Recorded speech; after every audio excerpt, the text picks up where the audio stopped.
Polo, Lucía Quintero, Ronaldo Quintero, Juliet Rivera y quien les habla, Camila Pérez. Siguiente, por favor. Bueno, en esta imagen entonces vamos a empezar hablando de epidemiología. Como podemos ver, esta es una imagen de los países que han empezado a emplear la vacuna de rubéola en su sistema de inmunización pues, nacional. Entonces vemos que en 1996 solo 65 países utilizaban pues, esta vacuna. Ya en 2010 vemos que la distribución es mucho más amplia, tenemos 131 países. Mediante la adopción de las distintas estrategias de vacunación, la incidencia de la rubéola se ha reducido de manera considerable en muchos países. Y desde el año 2009 se ha pues interrumpido la transmisión endémica del virus en la región de las Américas. Siguiente, por favor. Entonces, como podemos ver, esta imagen pues nos va a mostrar como la distribución de los casos confirmados de rubéola y síndrome de rubéola congénita desde el 2010 al 2019. Entonces, vemos que antes del 2010, en el año 2009, la región de las Américas reportó como los últimos casos endémicos de rubéola en Brasil, Argentina, y este mismo año se reportaron casos de rubéola importados y asociados a importación en Canadá y en Estados Unidos. Ya pues entre el 2010 y el 2019 hubo una reducción considerable de los casos, entonces ya se notificaron 84 casos confirmados de rubéola en los 8 países de la región de las Américas. Mientras que en este mismo periodo se reportaron 16 casos de síndrome de rubéola congénita en Canadá y en Estados Unidos. Ya más adelante, pues, bueno, estos todos se relacionaron a importación. Entonces, desde ahí fue que empezaron a decir como que las Américas ya había dejado de tener, pues, casos de rubéola endémicos. Ya para el 2015, pues la región de las Américas fue la primera región de la Organización Mundial de la Salud en declararse totalmente libre de la transmisión endémica del virus por el Comité Internacional de Expertos. Y ya para el 2019 solo se reportaron casos en Argentina y en Chile. ¿Podemos colocarla en la diapositiva anterior?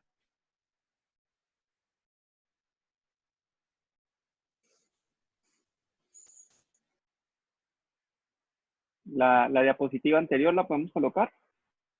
Vale, aquí estoy viendo el año 2009, no, es la que sigue. 2019.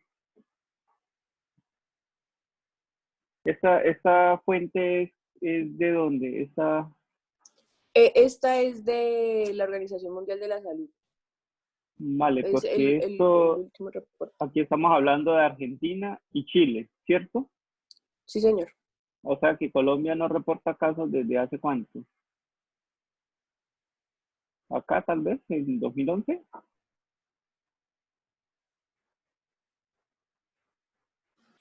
Colombia no reporta casos desde el 2014.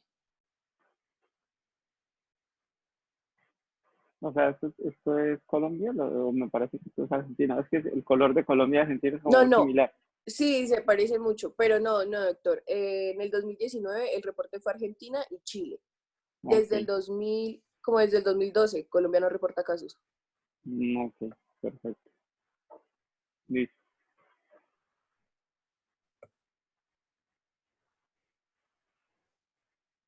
Bueno, pues ya hablando del virus de la rubéola, este es un virus de RNA, pertenece a la familia Tocabilidae del género Rubivirus. Es el único miembro del género Rubivirus perteneciente a la misma que puede infectar humanos. Como dice acá, pues infecta exclusivamente humanos. Su cápside es icosaédrica, como podemos ver aquí, pues a la parte derecha. Esto es como para la población general, que como es un virus respiratorio puede infectar nasofaringe y después pulmones. Pero dale a la siguiente, por favor. Siguiente. Ya, bueno, ya. Y como, pero entonces en este caso, que es el que nos interesa, no, pero tampoco, otra vez. En el caso de la mujer en la mujer embarazada, el virus de la rubéola puede infectar a la placenta y la replicación viral se puede diseminar dentro de su circulación y así pues a los tejidos fetales. Es el único miembro, como ya habíamos afirmado anteriormente, en el cual pues puede infectar, de este género, puede infectar a la familia y pues vemos alrededor cómo es tu membrana. Es su periodo de incubación, lo que puedes leer más o menos es que es de 12 a 14 días. Pero en este caso, pues siempre hay que estar pendiente para hacer su diagnóstico con la seroconversión. Y ya siguiente.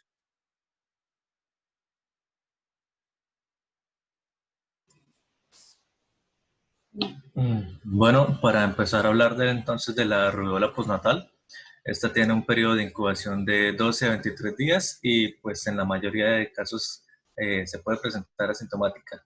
El periodo prodrómico puede durar entre 1 a 7 días y pueden ser síntomas leves que pueden pasar como desapercibidos. Puede haber una fiebre discreta, un malestar general y cefaleas. Puede haber un cuadro catarral de las vías superiores que va acompañado con estornudos y conjuntivitis leve como tal. El enantema pues no es tan frecuente. En el paladar blando se pueden encontrar unas pequeñas eh, manchas, manchas rojas tipo petequias, que son las manchas de Forchheimer y puede confluir en una más grande o se puede extender como tal hacia la nasofaringe, pero estas no son patognomónicas como tal. Y lo más típico es la adenitis siguiente, por favor, que sería la adenitis retroauricular, la cervical posterior y la suboccipital.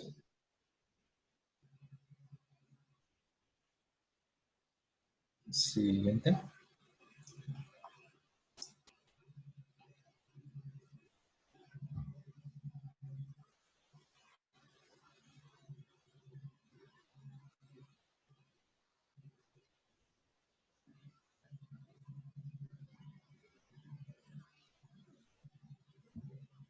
Bueno, ahí tenemos entonces la adenitis. Entonces, el periodo exantémico como tal puede aparecer de forma súbita y sobre todo en los niños y suele durar por ahí unos 3 días aproximadamente. ¿Qué puede haber más? El diagnóstico como tal, entonces lo encontramos basados en el cuadro clínico y en los antecedentes epidemiológicos. Y el diagnóstico como efectivo se hace con serología para anticuerpos o por aislamiento viral en secreción nasofaringea, en sangre, orina o líquido cefalorraquídeo. Entre las complicaciones, aunque no son frecuentes, la artralgia en los dedos de las manos, en las muñecas y en las rodillas aparece en 1 de cada 3 mujeres y puede estar relacionada con la presencia de inmunocomplejos circulantes y pues son menos frecuentes en los niños y en los hombres. Complicaciones hemorrágicas como tal son muy raras y se puede producir una trombopenia y un daño vascular. Una encefalitis también se puede presentar, pero es raramente. Y las reinfecciones por el virus normalmente son asintomáticas y solamente se encuentran por una elevación de los títulos de anticuerpo. Siguiente.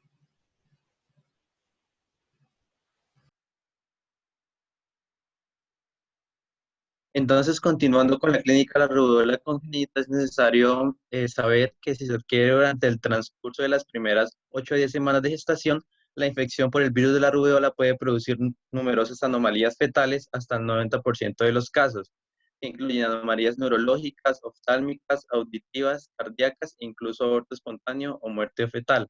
Por tanto, la afección depende del momento de la infección. Cuanto más joven es el feto, más severa es la enfermedad y se estima que el riesgo fetal durante los 2 primeros meses es del 40 al 60% y se pueden producir efectos congénitos y o aborto espontáneo. Durante el tercer mes de gestación disminuye el riesgo de un 30 a un 35% de la posibilidad de desarrollar un defecto único como sordera o cardiopatía.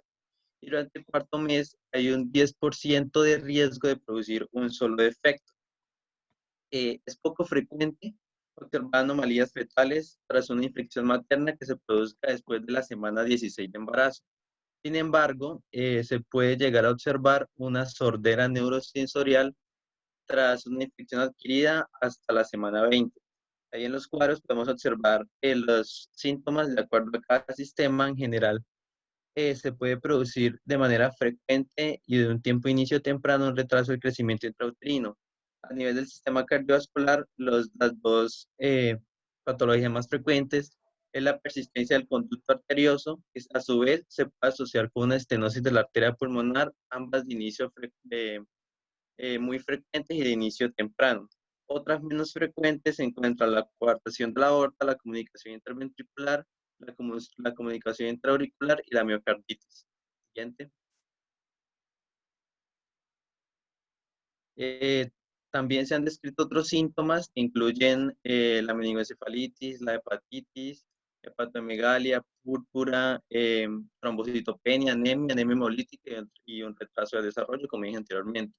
Entonces, en cuanto a frecuencia, el compromiso ocular es evidenciado en el 83% de los casos y bilateral en un 50%. Estas lesiones no pueden a veces evidenciarse en el nacimiento y aparecer en años posteriores, lo que resulta o resalta la importancia de un adecuado seguimiento. Lo más común que suceda en cuanto a las alteraciones oftalmológicas son las cataratas, que puede ser unilateral o bilateral, y la microftalmia, que también es frecuente y un inicio temprano, común en pacientes con catarata unilateral. Otros frecuentes es la retinopatía, también de inicio temprano y lo común es que sea unilateral. Otros síntomas infrecuentes incluyen la opacidad corneal, el glaucoma y neovascularización subretiniana. Otro tipo de alteraciones son las auditivas, dentro de los cuales el compromiso más importante o la alteración más frecuentemente informada es la hipoacusia neurosensorial, que oscila entre un 80 y un 90% de los casos, que puede tener un inicio tardío o temprano y usualmente es bilateral. Y en cuanto al sistema nervioso central, la más frecuente es el retraso mental, que puede verse en etapas tardías. Otros síntomas infrecuentes incluyen la meningoencefalitis, la microcefalia y calcificaciones intracraneales. Siguiente.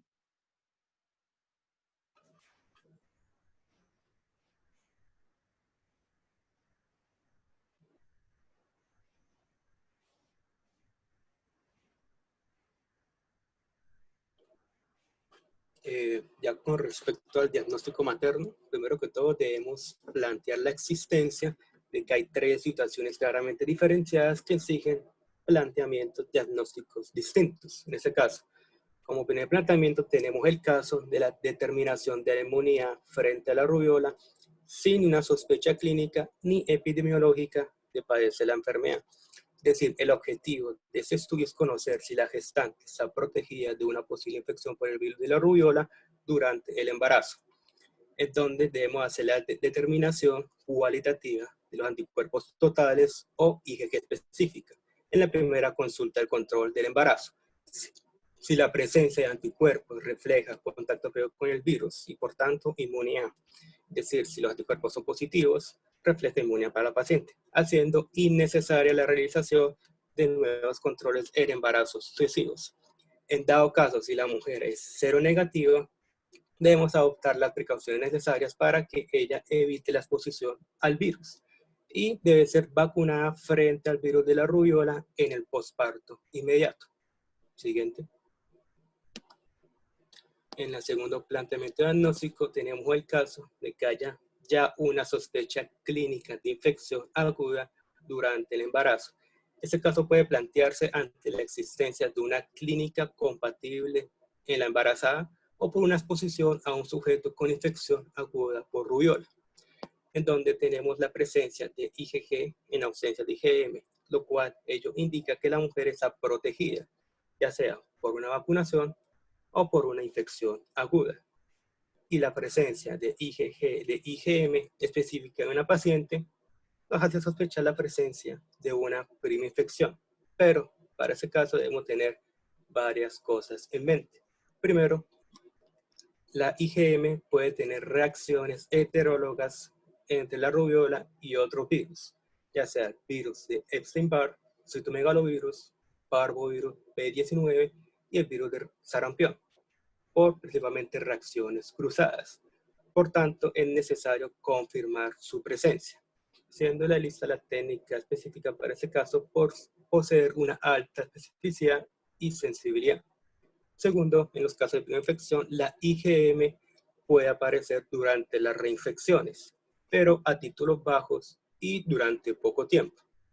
Y como tercera ocasión, es que en un pequeño porcentaje de personas, la IgM puede mantenerse positiva en suero hasta los 6 meses. Por eso debemos plantear las situaciones ante la presencia de sospechar una preinfección. Siguiente.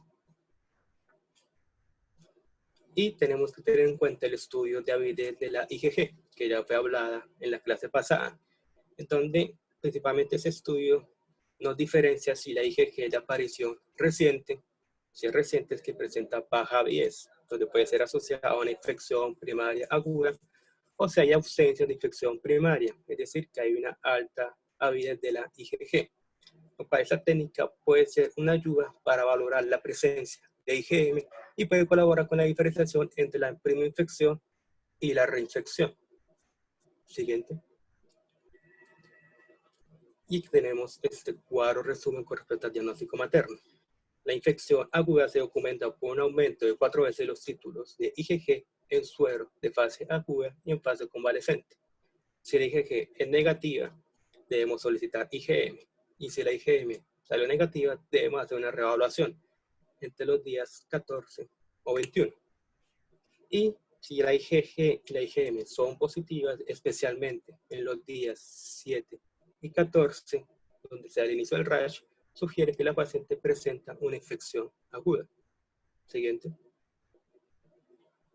Y como tercera sospecha de planteamiento diagnóstico es en los casos de que haya un diagnóstico de la infección en los casos congénitos, en donde estos pueden presentarse antes o después del parto, en donde todos estos datos serológicos deben ser interpretados junto con los datos clínicos de la embarazada, en el caso de que los haya, y junto con los datos que podamos obtener de la posible fuente de infección.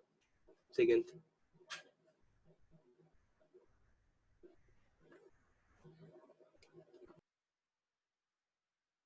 Bueno, para el caso de la detección del síndrome de rubiola congénita, vamos a tener presente la exploración física y todos aquellos signos y síntomas que nuestro compañero Polo ya nos expresó. Entonces vamos a hacer la exploración del aparato auditivo, el cardiovascular, el visual, el sistema óseo y las manifestaciones neonatales transitorias. Vamos a tener presente que podemos encontrar la tríada de Gregg, que es muy frecuente, entonces vamos a encontrar trastornos en el aparato auditivo, en el aparato cardiovascular, que se presenta el ductus arterioso persistente, y en el aparato visual, que podemos encontrar pues las cataratas o la microftalmia. Siguiente, por favor. Siguiente. Aparte de eso, pues vamos a hacer el diagnóstico por laboratorio, entonces vamos a determinar el título de anticuerpos, IgM y pues la persistencia de los anticuerpos IgG, esto en sangre o a través también del hisopado nasofaríngeo, o podemos encontrar también anticuerpos en orina. Y pues para hacer también la confirmación se puede hacer el PCR para encontrar pues el virus. Siguiente.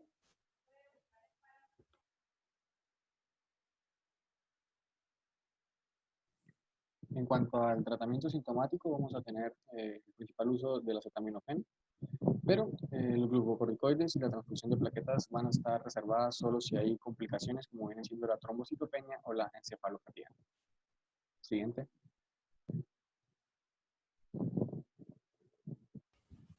En cuanto a la vacunación, hay que tener varias cosas en cuenta. La primera es que la vacunación en sí no está recomendada, sino por el contrario está contraindicada en el embarazo debido a que contiene un virus atenuado y pues obviamente es en combinación con otras vacunas que es la triple viral, sarampión, paperas y rubeola, y pues puede traer muchos defectos congénitos a los niños y también puede presentar defectos en la madre.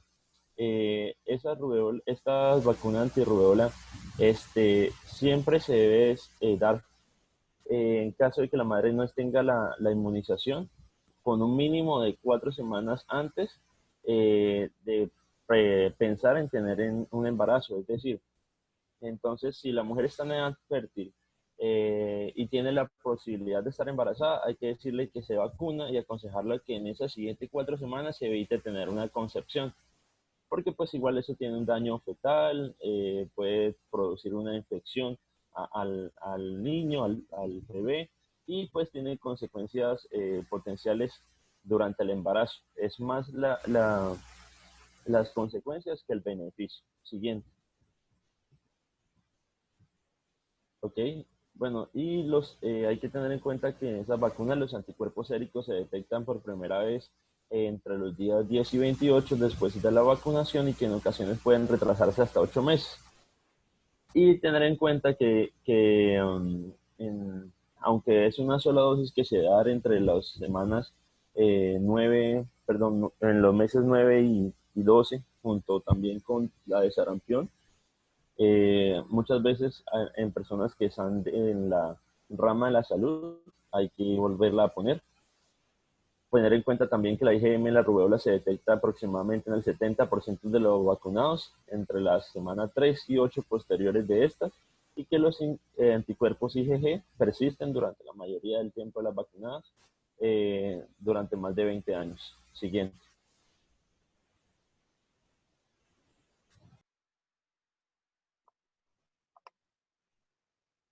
Bueno, en la parte de la prevención, esta vacuna se va a aplicar a todos los niños entre 12 y 15 meses, y de 4 a 6 años, junto a la de sarampión y la de paperas. También en mujeres seronegativas en edad de procrear y mujeres después del parto que podrían haberse detectado como no protegidas durante su embarazo. Esta vacuna se recomienda que durante los 3 meses después de la vacunación evitar el embarazo, debido a que el virus de la vacuna puede atravesar la placenta e infectar al feto y generar posibles efectos teratogénicos. Pero este es un concepto teórico, ya que no se han reportado casos en donde este ocurra. No se recomienda la interrupción voluntaria del embarazo para estas mujeres y se recomienda el tamizaje para la rubeola en la consulta preconcepcional antes de las 16 semanas. Esta última recomendación que estás dando, ¿desde qué guía? De la GPC. Vale, porque sí que es cierto que lo que debemos tratar de manejar con las pacientes en relación a la prevención es la prevención, principalmente la prevención primaria. Y la evaluación se debería hacer de forma preconcepcional, ¿no? Toda mujer en edad reproductiva que no esté planificando o que esté en riesgo pues, de tener un embarazo, la recomendación es que en las consultas que hacemos de chequeo general o de consulta preconcepcional propiamente, se indague acerca de la vacunación en rubeola y si es posible solicitar un estudio para mirar el estado de inmunización previo, ¿sí? Si tiene una IgG, por ejemplo, negativa de rubeola, uno lo que recomendaría sería colocar una dosis antes de que esta mujer lograra un embarazo, ¿sí? Porque pues ya durante el embarazo pues no vamos a poder hacer nada, simplemente pues ya nos toca hacerle seguimiento a aquellas que son seronegativas durante el embarazo.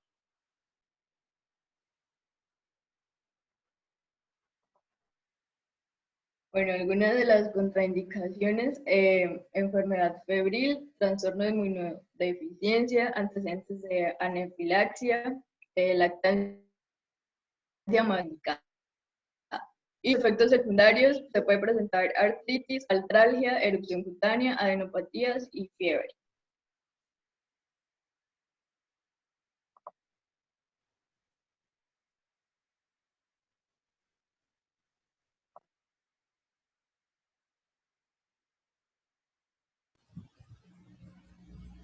Bueno, este es un cuadrito que yo puse, se me olvidó quitar, qué pena, era sobre la vacunación. le iba a poner en mi parte y pues era para explicar en qué semanas cuáles eran los riesgos de enfermedad pues de tener una vacuna en virus atenuado, pero pues ya lo había explicado atrás, así que siguiente diapositiva, por favor.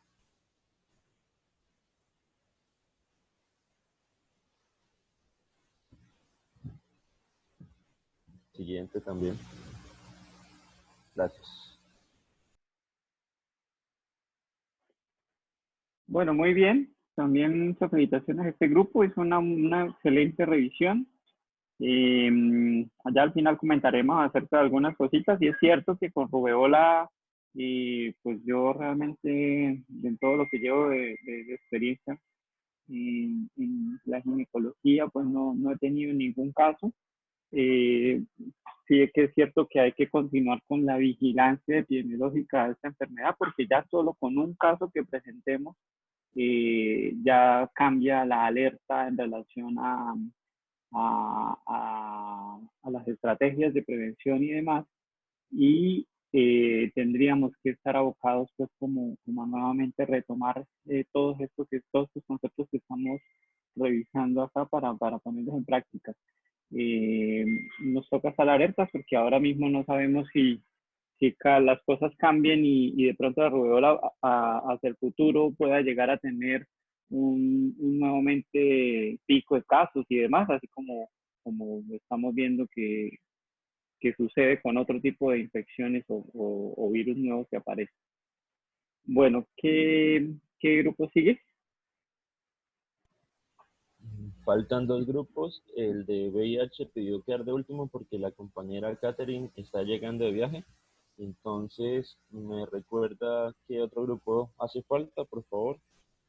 Citomegalovirus, Alejo. Citomegalovirus. Sigan, por favor. ¿Y de viaje por qué no estamos en cuarentena? Sí, señor, pero al parecer es un caso de fuerza mayor. Ah, ya.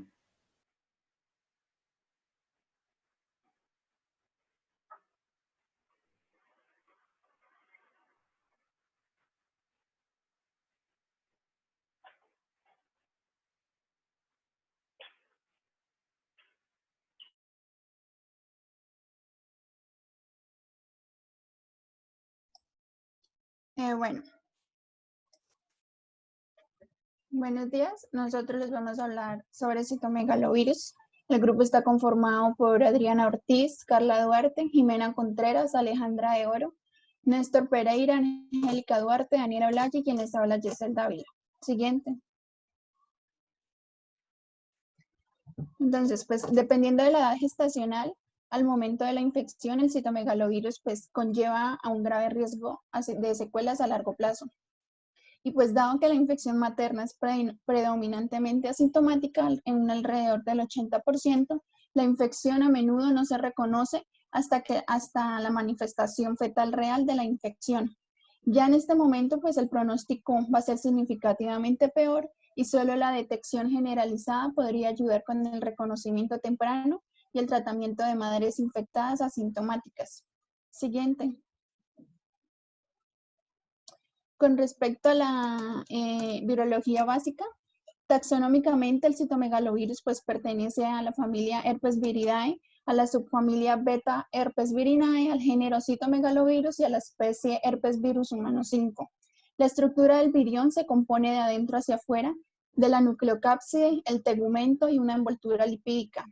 La nucleocápside va a contener el DNA de cadena lineal contenido pues dentro de una cápside proteica. Luego en la capa proteica denominada tegumento van a contener las fosfoproteínas y por último en la envoltura lipídica es donde se van a insertar las glicoproteínas virales que van a actuar como mediadores de la entrada del virus a la célula hospedadora y va a producirse pues la interacción con el sistema inmunecelular y humoral.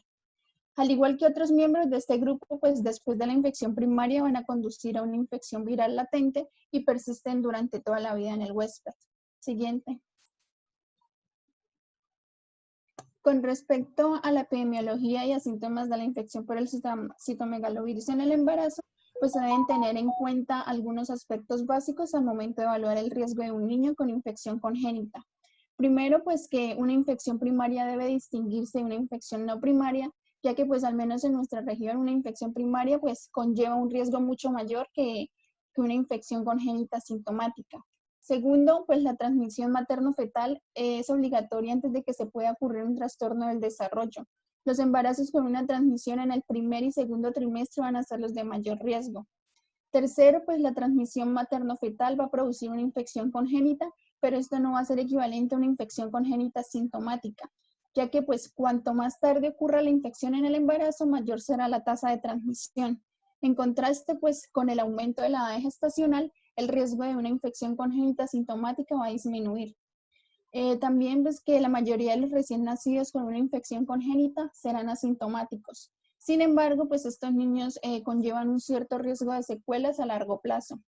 Y por último, pues los recién nacidos con una infección congénita asintomática van a tener muchas más posibilidades de sufrir trastornos del desarrollo físico y mental, tanto a largo como a corto plazo. Siguiente.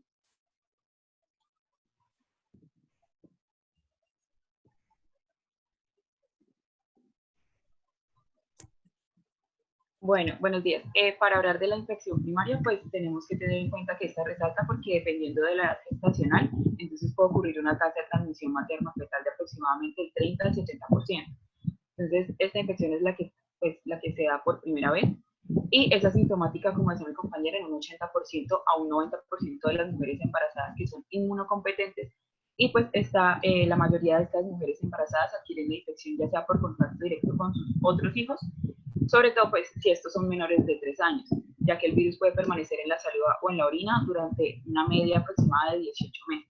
Y otro grupo que también es susceptible de las infecciones es aquellas mujeres que tienen riesgo laboral, como las que trabajan en guarderías o en los hospitales, o las gestantes que son inmunocomprometidas. Por otro lado, pues hay otro porcentaje menor que va de un 20 a un 10%, que pudieran recordar un episodio similar a un cuadro gripal con fiebre, astenia, linfadenopatías o artromialgia. Entonces, aquí pues se observa que hay una anemia viral en aproximadamente un 75% de los casos durante una infección primaria aguda. Y en aproximadamente 0.5% de estos casos se puede observar una presencia prolongada del ADN viral en la sangre. Entonces, la duración de esta anemia viral puede diferir individualmente y dura de 2 a 6 semanas aproximadamente. Si la madre es inmunocompetente durante la infección primaria, el virus puede pasar posteriormente a una etapa de latencia que se va a presentar de por vida, desde la cual pues puede reactivarse durante una inmunosupresión transitoria. Entonces se sabe que las células madre CD34 en la médula ósea son un sitio de latencia. Siguiente, por favor. Entonces aquí la seroconversión durante la gestación tiene una prevalencia que puede ir del 1 a un 7%, mientras que la tasa de transmisión fetal puede ser de un 36, un 40, un 65% en el primer, segundo y tercer trimestre respectivamente. Entonces, sin embargo, la afectación fetal con recién nacidos sintomáticos es menor a mayoría gestacional. Entonces, 25% aproximadamente en el primer trimestre, del 5 al 10% en el segundo trimestre y asintomáticos si la infección ocurre a partir de las 28 semanas. Entonces también se ha descrito la transmisión vertical de un 5.2% aproximadamente de pacientes con infección viral primaria que pues transcurrió de 3 a 6 meses previos a la concepción. Entonces, si el feto puede ser infectado a través de la placenta y durante el parto por las secreciones cervicales o la sangre de la madre, o también por medio de la lactancia materna. Entonces, del total de los recién nacidos infectados, solo un aproximado del 10 al 15% pueden presentar síntomas y también pueden desarrollar subsecuentemente alteraciones neurológicas, auditivas, visuales y mentales que pueden ir de mediano a largo plazo y son más evidentes al inicio de la edad escolar. Entonces, el resto de los recién nacidos infectados puede permanecer asintomático. Siguiente, por favor.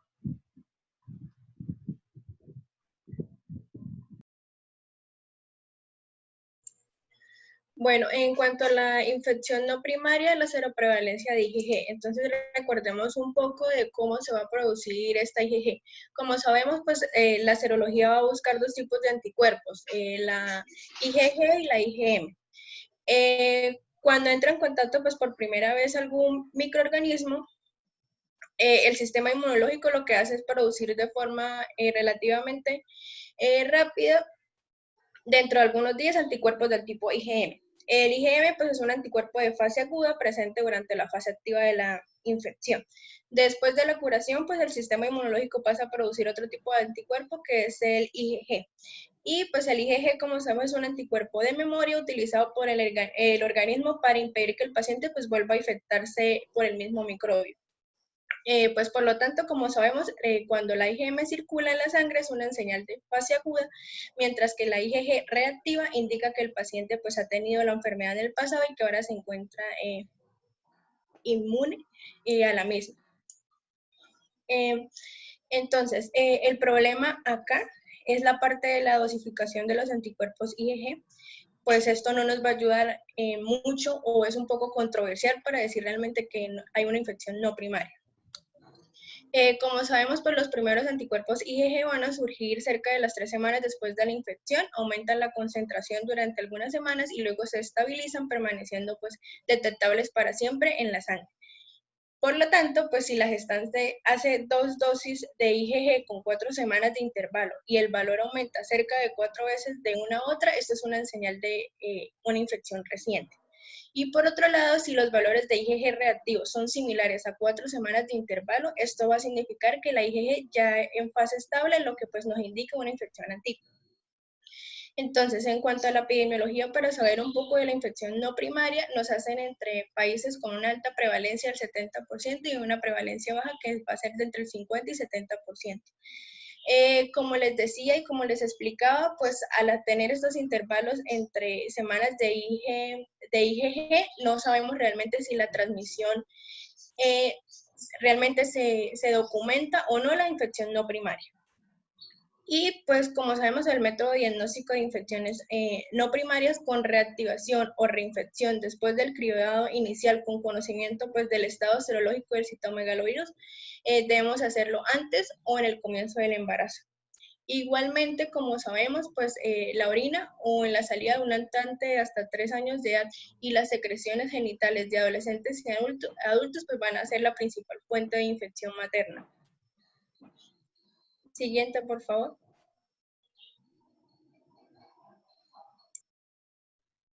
Bueno, esto resume es una serie de estudios que se han realizado en cuanto a la influencia de la edad gestacional en el curso del citomegalovirus, hablando de una infección primaria.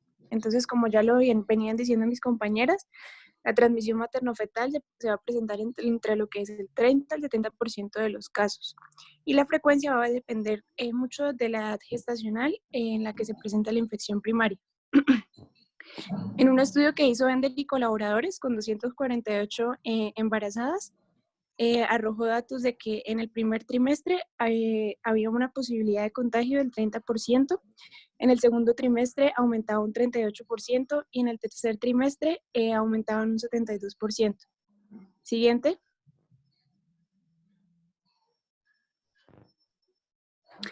En otro estudio que hizo Picón y colaboradores con 238 embarazos, se dio un aumento del primer trimestre al tercer trimestre en un 40% de las infecciones.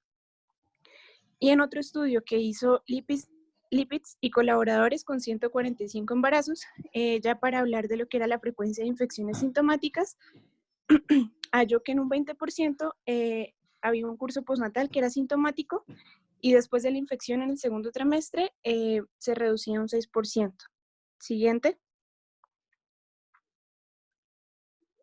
En un estudio que hizo Bilebski y colaboradores, que ya eran con 138 niños con infección congénita por citomegalovirus, arrojó que la infección ocurrió entre el primer y segundo trimestre y a todos estos niños se les realizaron amniocentesis.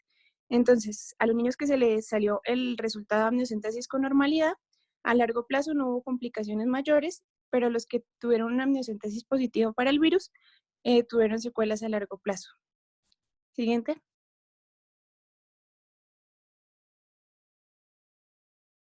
Bueno, ahora vamos a hablar del diagnóstico. El diagnóstico se va a dar justamente después de verificar el estado de anticuerpos o como el resultado de un examen de ultrasonido. Entonces vamos a hablar primero de anticuerpos, en lo cual lo que debemos realizar es la determinación del estado serológico del citomegalovirus al comienzo del embarazo. Cabe destacar que lo que es las guías españolas y alemanas no recomiendan un tamizaje para todas las embarazadas, solo para las embarazadas que han sido expuestas a citomegalovirus ocupacional o intrafamiliar, es decir, a las que estén en contacto con bebés menores de 3 años.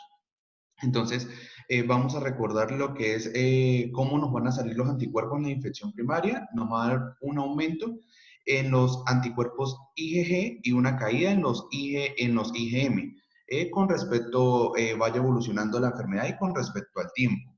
Entonces, cuando vamos a tener una IgM positiva, tenemos que hacer una detección de esta, pero va a tener unos factores que nos va a determinar la detención de esta, que es la persistencia de IgM, porque recordemos de que conforme pase el tiempo, menor cantidad de IgM vamos a conseguir. La reactividad no específica y la inducción de una reactividad amplia de IgM. La reactividad no específica y la reactividad amplia de IgM, eso se puede dar sobre todo cuando es contra el virus del herpes o el Epstein-Barr, de que sea una detección simultánea de las IgM de estos virus.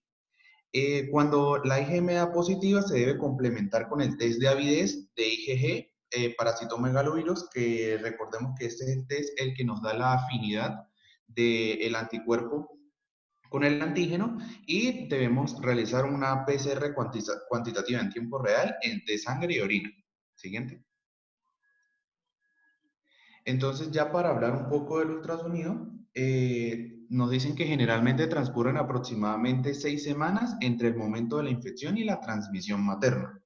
Y las manifestaciones graves de la infección por citomegalovirus son causadas casi invariablemente por una infección en el primer trimestre. A pesar de que las infecciones son en el primer trimestre, estas solo van a poder detectarse a través de ultrasonido hasta cierto punto más adelante en el transcurso del embarazo. No lo vamos a ver necesariamente en el primer trimestre. Siguiente.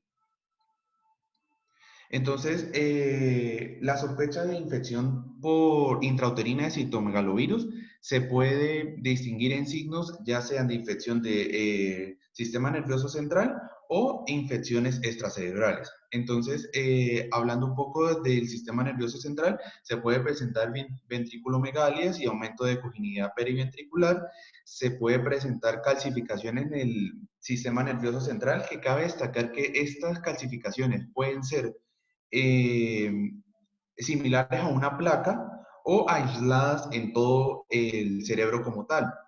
Entonces, nos indica de que la afectación cerebral muy temprana durante el embarazo puede conducir a otros trastornos, ya sean del desarrollo cortical como la lisencefalia, que va a ser el cerebro que va a presentar ausencia de cisuras y circunvoluciones. Siguiente.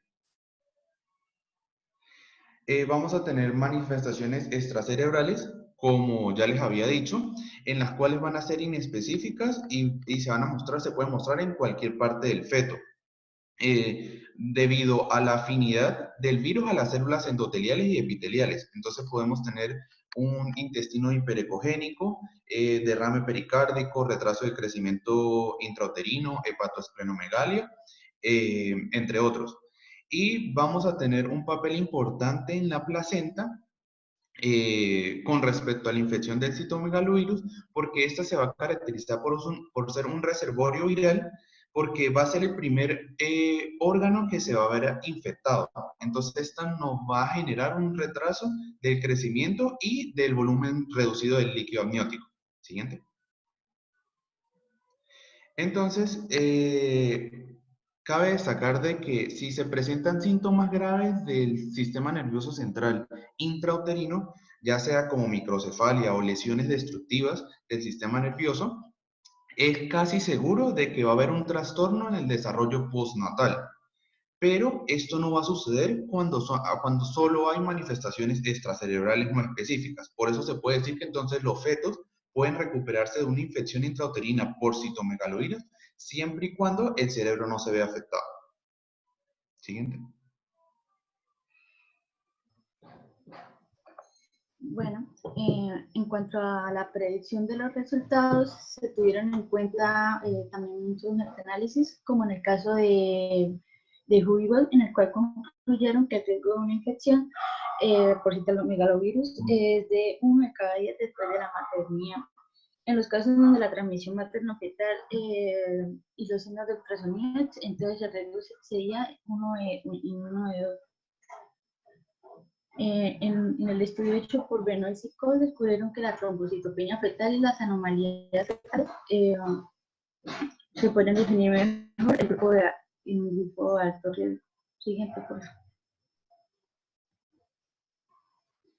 En este estudio que hizo Luis Brill y colaboradores, se tuvieron en cuenta los resultados que pronosticaron los miel y los parámetros clínicos del laboratorio en el segundo y en el tercer trimestre después de la transmisión de 82 fetos infectados. De esos 82, encontraron que 22 de estos tenían anomalías no severas y de esos se interrumpieron 3 embarazos. Entonces, de estos quedaron 19 niños sintomáticos restantes, que a los 24 meses se encontraron que había 9 niños infectados sintomáticos con discapacidad auditiva o viral. Siguiente, por favor. Bueno, entonces en este mismo estudio se compararon a 41 embarazos que no tenían los signos de ultrasonido.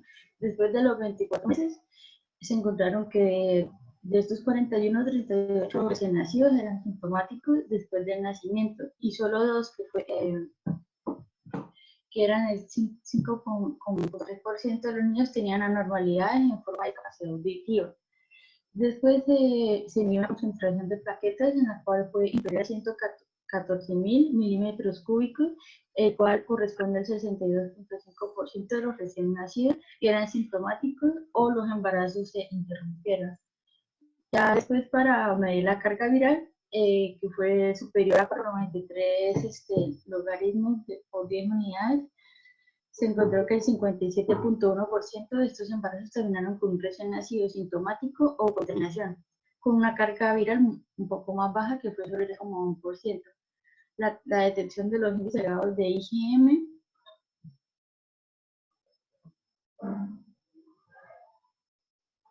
del IgM en la sangre fetal puede contribuir al diagnóstico.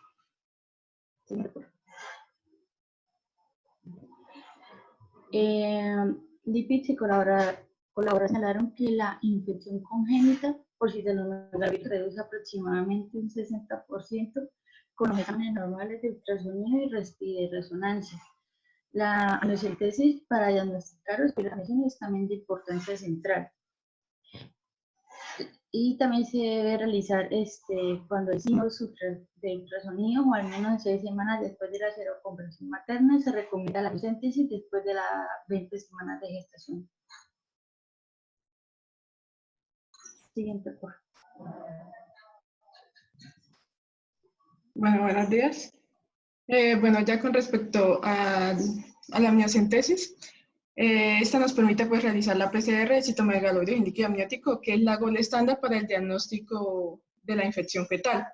Esta tiene una especificidad del 97 al 100% y una sensibilidad que varía del 70 al 99%, pero esto depende del momento en que se haga la amniocentesis. Para que esta sea mayor, se debe realizar 6 semanas después de la infección materna y después de las 21 semanas de gestación. Teniendo en cuenta que si esta da negativa, esto no descarta la infección fetal. A veces es necesario repetirla si la sospecha de infección es alta. También se puede realizar un cultivo que es 100% específico. Sin embargo, ni el cultivo ni la PCR van a servir como marcadores de severidad. Por tanto, todo caso debe ser monitorizado por ecografía periódicamente para controlar su progreso. También se puede realizar cordocentesis, es de utilidad al combinarlo con una muestra del líquido amniótico, ya que se ha visto que en la sangre fetal se puede detectar el genoma viral y hacer mediciones hematológicas, como la trombocitopenia, que está relacionada con severidad en la enfermedad fetal. Bueno, ya con respecto al tratamiento, actualmente no hay un tratamiento disponible comprobado para citomegalovirus. En sí, esto se basa en prevención, ¿sí? Pero hay varios estudios. como primero, pues que la embarazada inmunocompetente con citomegalovirus primario recurrente sea limitado eso a un tratamiento sintomático.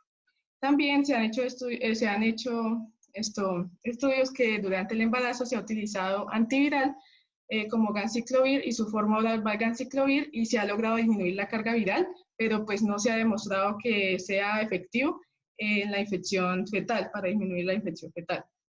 Y se ha relacionado con el aumento de pérdidas gestacionales.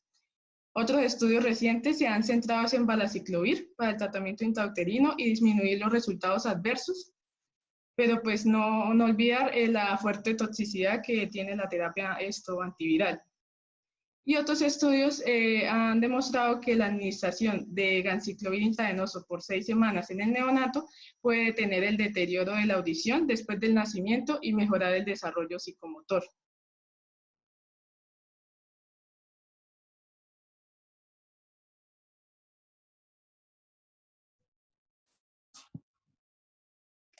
Bueno, ya entonces esto es un algoritmo para la evaluación y la sospecha de infección primaria por citomegalovirus materno y también para el tratamiento. Entonces esto es como un resumen de lo que ya explicaron mis compañeros. Entonces primero, si tenemos una detección anormal de citomegalovirus materno, tanto IgG o IgM positivo, entonces se pasa a hacer lo que es una IgG o IgM específica de citomegalovirus por inmunoensayo enzimático o una prueba de avidez específica de IgG, también por esta misma prueba, o una IgM específica por inmunotransferencia.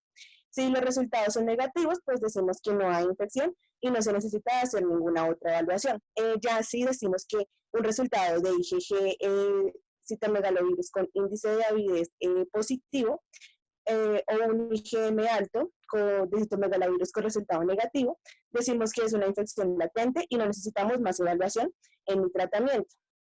Ya si decimos que es una IgG citomegalovirus con índice de avidez IgG positivo o una cero conversión de IgM bajo con resultados positivos, decimos que es una infección primaria. También si los resultados son inciertos, entonces decimos que hay una infección indefinida y para ambos casos tenemos que hacer un seguimiento invasivo. Ya si tenemos una IgG citomegalovirus con índice de avidez de IgG positivo o la IgM alto con resultado positivo, decimos que es una infección recurrente y lo que vamos a hacer es un seguimiento no invasivo. Siguiente. Bueno, entonces ya para terminar, en cuanto a la prevención, van a existir 3 etapas diferentes para realizar esto. Lo primero y lo más importante son medidas higiénicas preventivas para pues, que no se dé la infección materna durante el embarazo. Lo segundo es ya evitar la transmisión materno-fetal, ya sea hay una seroconversión materna. Y lo tercero es tratar al feto en caso de que haya esta transmisión. Bueno, en cuanto a la prevención, entonces, a pesar de que hay una alta tasa de infección primaria en lo que es la primera mitad del embarazo, la mayoría de los fetos se pueden desarrollar normalmente. Sin embargo, una opción es la interrupción voluntaria del embarazo, pues si así lo desea la mujer. Lo que es la inmunización pasiva con la globulina hiperinmune puede reducir el riesgo de infección congénita cuando es primaria. Esto se ha visto que puede prevenir la transmisión hasta 20 semanas y no existe una justificación o no se ha visto que sea efectivo administrarlo después de estas 20 semanas. Lo que es la prevención de la infección congénita, pues se basa en evitar la infección de la madre en los primeros semestres del embarazo. Y lo más importante, como había dicho, era promover las medidas higiénicas, especialmente promover lo que es el lavado de manos, evitar el contacto de las embarazadas con niños pequeños, en especial las que tienen mayor riesgo, las mujeres que pueden trabajar en guarderías o que tienen contacto con niños pequeños. Y lo principal también es evitar lo que son el contacto de la mucosa, o sea, como digamos los besos de boca a boca. En cuanto a la vacuna, se han realizado varios ensayos una vacuna contra la glicoproteína B, se ha visto que esto podría disminuir la tasa de infección hasta un 50%, pero pues esto aún sigue en estudios.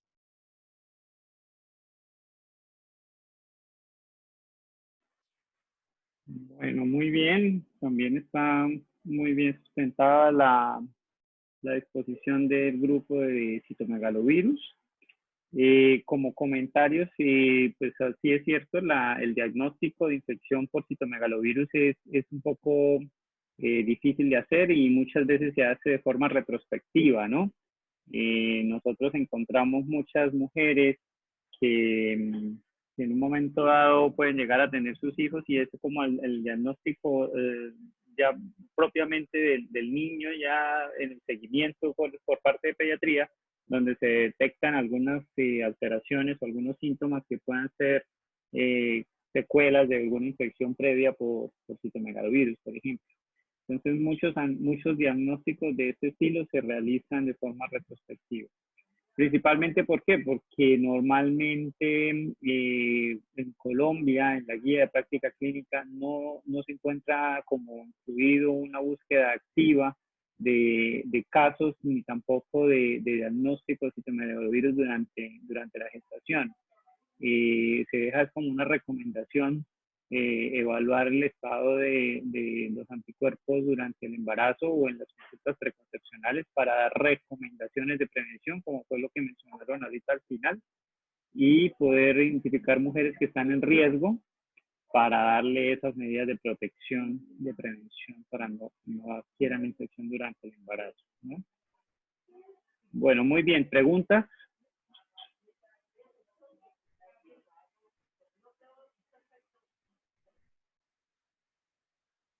Bueno, si no hay más preguntas, entonces empecemos con el tema de VIH.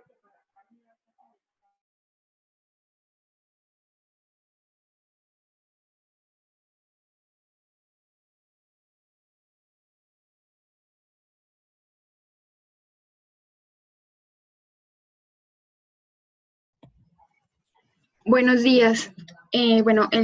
Vamos a tratar el virus de la inmunodeficiencia humana. Entonces, los integrantes son Jesús Afanador, Alejandra Álvarez, Jefferson Archila, Dayana Roca, Catherine Bermúdez, María Juliana Brujés, Karina Forero y quien les habla, Viviana Archila. Siguiente.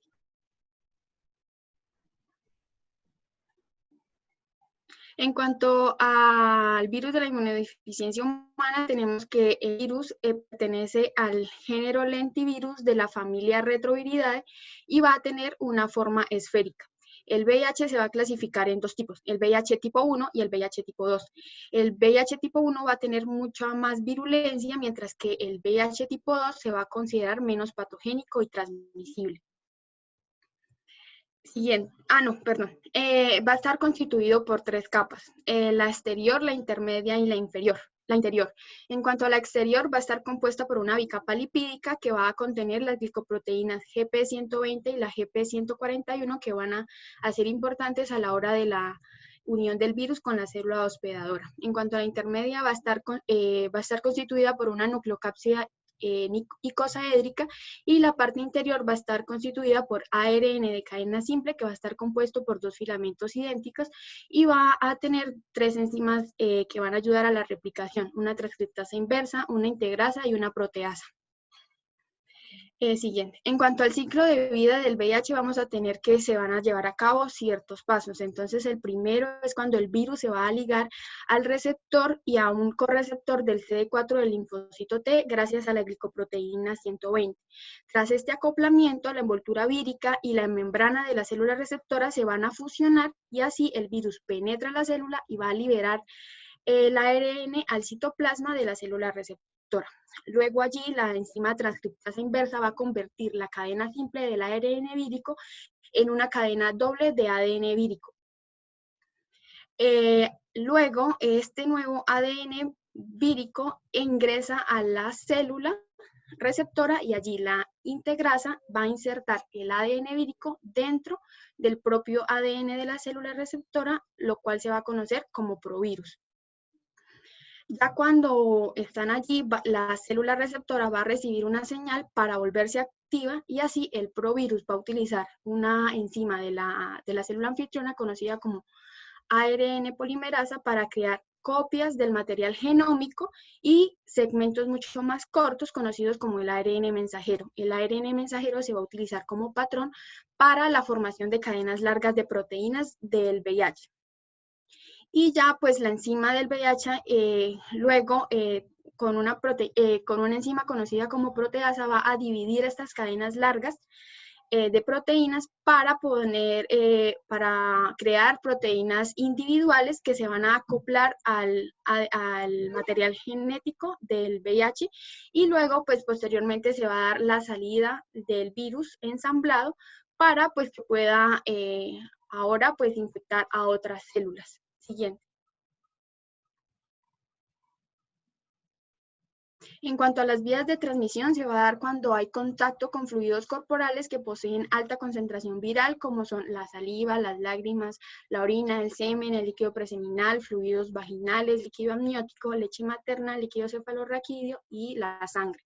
Entonces vamos a tener 3 vías de transmisión. La sexual, que se va a dar pues, por relaciones sexuales sin protección, ya sea orales, vaginales o anales. Y en cuanto a la vía sanguínea, tenemos que se puede dar por jeringas, por elementos cortopunzantes, por transfusión sanguínea. Y en cuanto a la perinatal, tenemos que puede ser de 3 formas, ya sea durante el embarazo, en la lactancia o a la hora del parto. Siguiente. En cuanto a la epidemiología a nivel mundial, tenemos que es uno de los mayores problemas para la salud pública mundial, que ha cobrado casi 33 millones de vidas. Hacia finales del 2019 se dijo que habían 38 millones de personas con el virus VIH. Y en cuanto al tratamiento antirretroviral, tenemos que actualmente pues adultos representa un 68%, niños 53% y las embarazadas un 85%. En cuanto a la epidemiología nacional, tenemos que en el último boletín epidemiológico hasta el día de hoy tenemos un acumulado de solo 2020 de 5.728 casos de VIH. Y en cuanto a los principales grupos de interés, vamos a tener que la población masculina va a tener una mayor presentación en un 80.9%, en las mujeres un 19.1%, en las mujeres gestantes un 1.6% y en personas colombianas que se encuentran en el exterior hay un reporte de un 5%.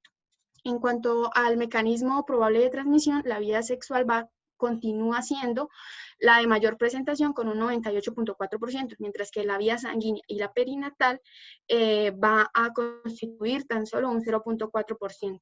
Bien.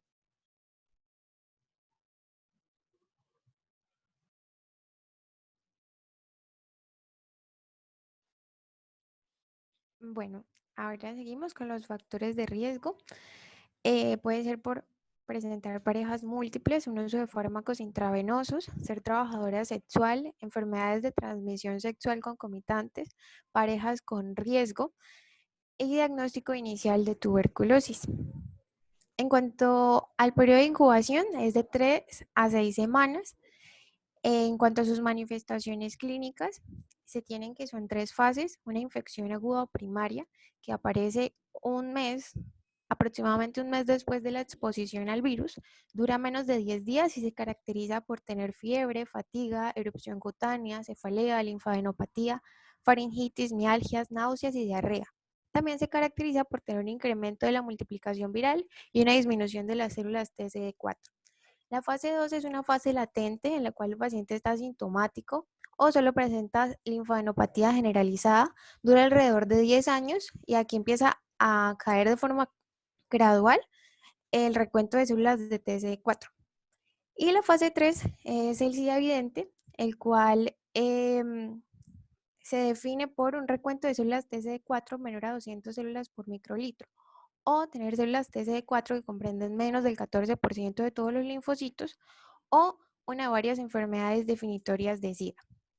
Entonces, la OMS lo había clasificado en 4 etapas. La etapa primaria, la primera etapa era la que presentaba asintomático el paciente, Y a medida que iba recayendo el recuento de células TC4, entonces iban apareciendo los síntomas. Entonces ya en la etapa 3 hay unos síntomas que son característicos de ellos, que es la pérdida idiopática grave de peso, la diarrea crónica, la fiebre persistente, la candidiasis oral, la leucoplasia oral, la tuberculosis pulmonar, infecciones bacterianas graves como neumonía, empiema, estomatitis, gingivitis, anemia, neutropenia o trombocitopenia crónica.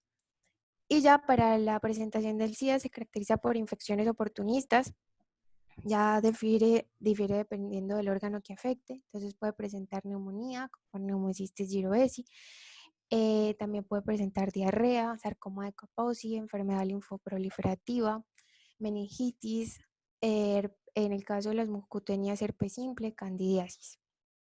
En cuanto a los factores que influyen en su progresión, entonces está la ruta de infección, la patogenicidad de la cepa viral infectante, el inóculo viral inicial, el estado inmunológico.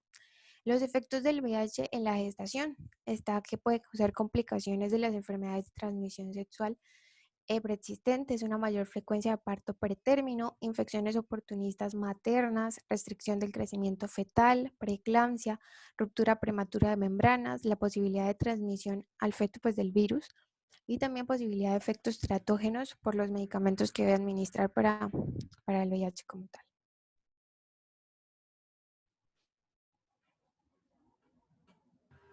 Bueno, en cuanto al diagnóstico, pues lo primero que tenemos que tener en cuenta es que para realizar aquellas muestras utilizadas para la detección serológica y molecular del VIH, se sugiere que el procesamiento se realice bajo recomendaciones establecidas en el nivel de bioseguridad para poder prevenir la exposición de membranas mucosas y percutáneas con materiales clínicos. Pues cada institución pues debe establecer un lineamiento que garantice las medidas necesarias de protección personal, material de manejo del material contaminado y cortapunzante, disposición final de residuos biológicos y químicos, un transporte seguro de las muestras biológicas, infraestructura y capacitación pues, del talento humano para realizar estas pruebas. Siguiente. Entonces, pues para el tamizaje del VIH es indispensable que antes del proceso de la toma de la muestra, el paciente pues primero tiene que recibir una asesoría de prueba voluntaria donde se autorice la realización de la prueba bajo un consentimiento informado. Cada institución debe construir procedimientos o guías que puedan asegurar la calidad durante la fase preanalítica para poder minimizar el riesgo de alterar la precisión de los resultados, teniendo en cuenta el tipo de muestra, las técnicas de punción venosa y capilar estándar, el tipo de dispositivo a usar, el tipo de paciente, el procesamiento posterior a la toma y su adecuada conservación. Entonces, para la vigilancia de la infección por VIH se pueden utilizar diferentes muestras como lo son el plasma, el suero, la sangre seca en papel filtro, la sangre total y el fluido oral. En cuanto al suero, entonces la sangre total se va a extraer por venopunción en tubos sin anticoagulante y el plasma también se extrae por la sangre total por venopunción en tubos con anticoagulante. Se tiene que separar el suero y el plasma del contenido celular en el menor tiempo posible. Y para la carga viral o pruebas moleculares, el plasma se va a establecer por periodos de tiempo superior a 3 meses, separado y ultracongelado a menos 70 grados centígrados.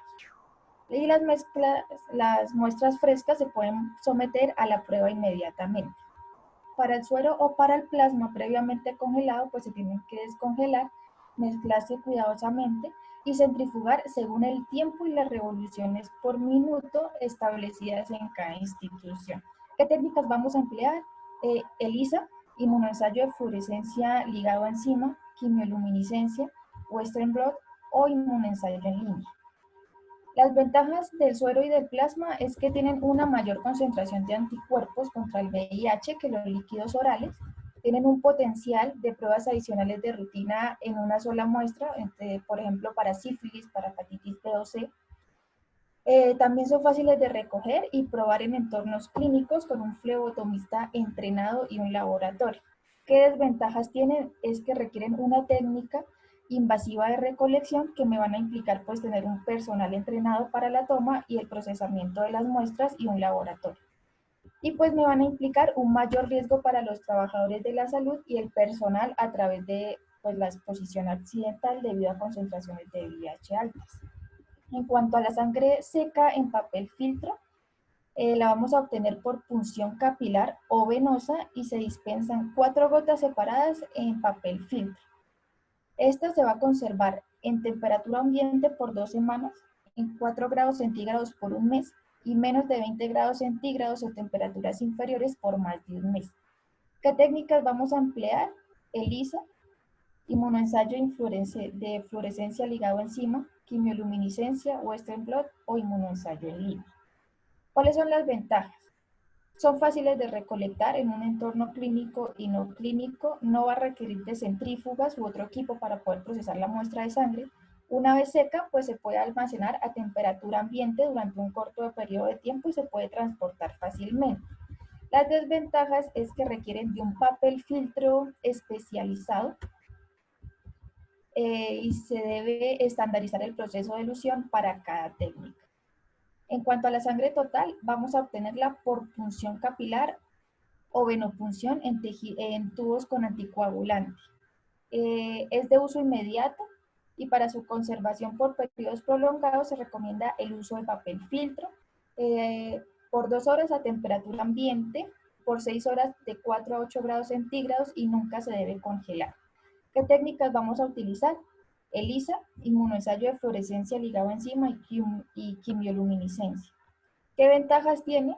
Que también tiene mayor concentración de anticuerpos contra el VIH que los líquidos orales, tiene un potencial de pruebas adicionales de rutina en una sola muestra, van a ser fáciles de recoger y probar en entornos clínicos con un flebotomista entrenado si es venoso y es fácil de recolectar en lugares no clínicos, si es por punción capilar.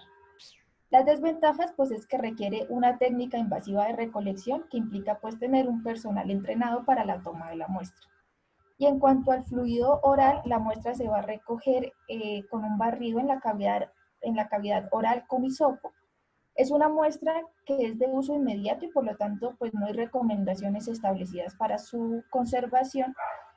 Vamos a utilizar pruebas rápidas y las ventajas pues es que no requiere el uso de materiales cortopunzantes, va a ser fácil de recoger y probar en entornos clínicos y no clínicos. La recolección de líquido oral puede ser más aceptable para las poblaciones de difícil acceso, por lo tanto pues un mayor porcentaje de la población puede estar de acuerdo en realizarse la prueba. Las desventajas es que la concentración de anticuerpos va a ser menor, las plataformas de diagnóstico disponibles para el uso de fluidos orales van a ser limitados y la misma muestra no puede utilizarse para confirmarme la reactividad inicial con una segunda prueba. Siguiente, por favor.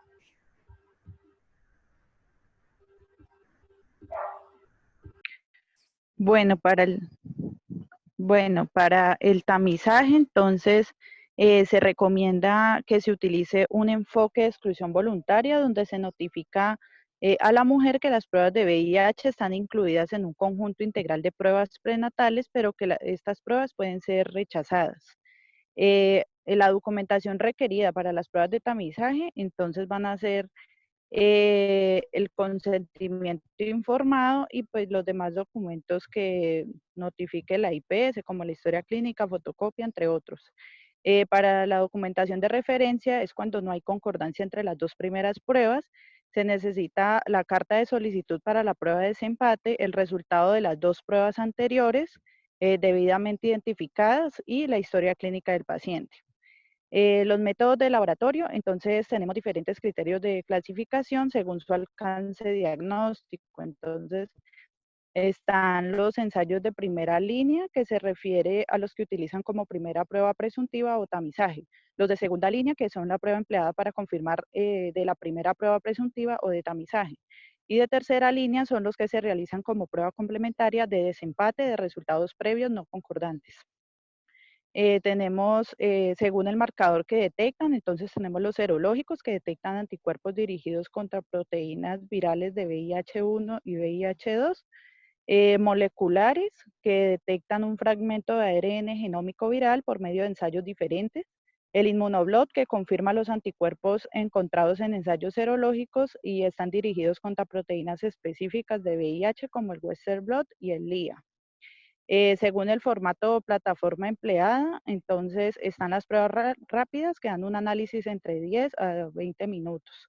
El de ELISA, que nos permite procesar varias muestras, haciendo una reacción enzimática que permite un cambio de color que muestra la absorbancia comparada con un blanco reactivo. El examen ELFA, donde la reacción enzima-sustrato se revela a través de fluorescencia. La quimioluminiscencia, donde la unión enzima-sustrato produce la reacción de tipo oxidativo y permite ver la luminiscencia. Siguiente. Bueno, ¿cómo se hace el cribado de infección de VIH durante la gestación? Entonces, la aplicación de medidas preventivas de transmisión vertical de la infección por VIH solo es posible si se identifica precozmente a la gestante infectada. El diagnóstico de infección por VIH va a ser útil incluso en el posparto inmediato para poder completar la profilaxis de transmisión vertical en el recién nacido y contraindicar la lactancia materna. Entonces, el diagnóstico de la gestante infectada por VIH se le debe hacer a toda gestante la serología de VIH en la primera visita, tras ofrecerle información clara al respecto. Este primer paso pues es básico para hacer eficaz la disminución de la transmisión vertical y se debe confirmar la infección con una segunda determinación con el Western blot y se debe informar a la paciente. Se va a repetir la serología VIH durante el tercer trimestre de embarazo a todas las gestantes para identificar seroconversiones. A las gestantes con conductas de riesgo se les realizará una serología VIH cada trimestre. En caso de contacto de riesgo se debe valorar la realización de carga viral y profilaxis pre o posexposición con el servicio pues, de infecciones. En caso de sospecha de infección, se va a solicitar carga viral que puede evitar los falsos negativos de la serología por el periodo de ventana. En parejas discordantes con uso irregular de preservativo, se realizará serología urgente de VIH, un test rápido o un ELISA inmediato en el momento del parto para descartar primoinfecciones periparto. El diagnóstico VIH durante el parto o posparto inmediato, entonces se va a ofrecer la realización de una serología VIH, un test rápido o un ELISA inmediato a todas las gestantes que lleguen trabajo de parto. Las serologías urgentes deben confirmarse posteriormente con determinación por ELISA convencional o Western blot. Al tener un test positivo intraparto, se va a actuar pues, con la mayor celeridad posible para disminuir el riesgo de transmisión vertical y se va a hacer la respectiva administración de antirretrovirales intraparto y cesárea electiva. Una vez producido el parto, se completará la evaluación diagnóstica de la paciente y se programarán los controles médicos posteriores. También se debe programar apoyo por psicología. Siguiente.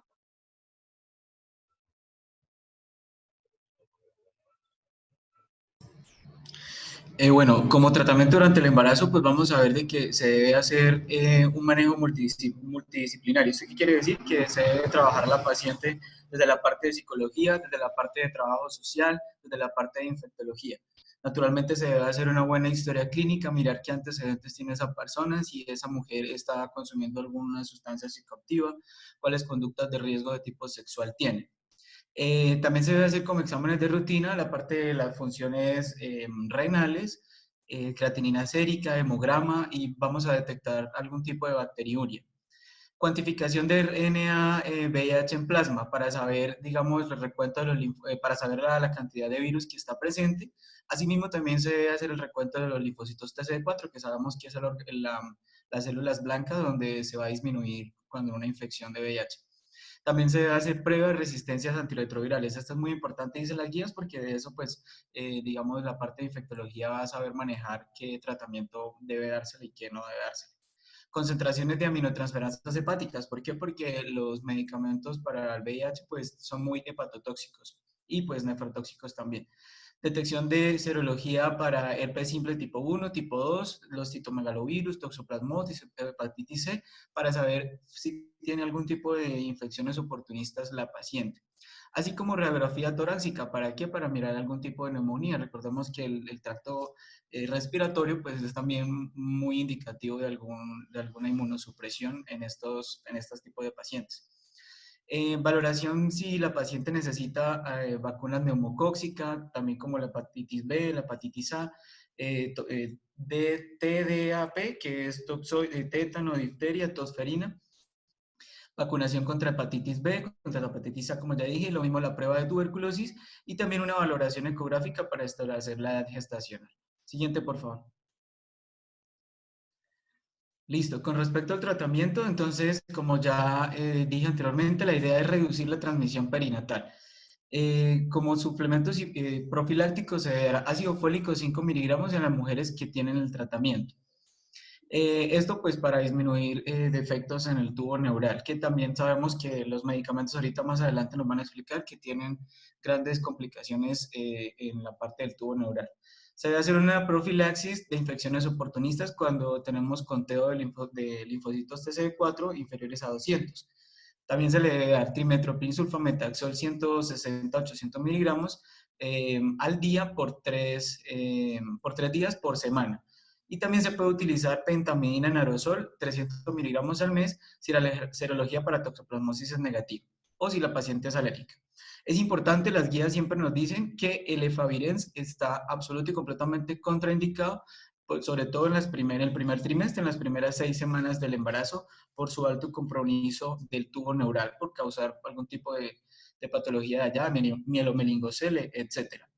Cuando una paciente tiene un conteo por debajo de 1000 de carga viral, de 1000 células, se debe dar una quimio y no ha recibido tratamiento antirretroviral, se debe dar un tratamiento anteparto, intraparto y posparto. En el momento del parto, por ejemplo, se debe dar un bolo de sidobudina, 2 miligramos por kilogramo IV en 1 hora. Así, y seguido a eso se debe dar 1 miligramo kilogramo hora en infusión continua hasta el parto como mantenimiento. Y también se le debe dar al bebé sidobudina al recién nacido por 6 meses. Siguiente, por favor. Por 6 semanas, perdón. Siguiente, por favor.